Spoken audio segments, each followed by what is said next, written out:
వరకు మేము వచ్చాం కానీ ఇప్పుడు నేను బస్సులే వాడికి మేము వెళ్ళి మాట్లాడు ఎవరికైరమ్మా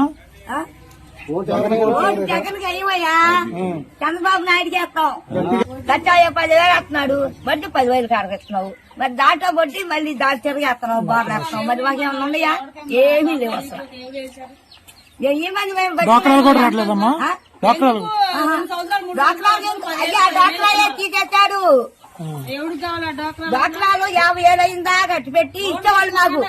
5 సంవత్సరాలకి 3 సంవత్సరాలకి ఇప్పుడు అది కాదుగా 3 నెలలకు ఒకసారి తిరిగేస్తున్నాడుగా తిరిగేస్తుంటే మరి మేము ఏడు తీసుకెళ్తాం 3,000 కొంద కట్టాలి వాళ్ళకి కరెంటు బిల్లు దీనికి 2 బల్బులు 400 500 వేస్తున్నాడు ఏముందా చేస్తున్నాడు నాకేమన్నా ఒక టీవీ ఉందా చూసుకోండి మా ఇంట్లోకి వెళ్ళి అయ్యో ఏమన్నా ఉందా ఆయన దిగిపోతే కొబ్బరికాయ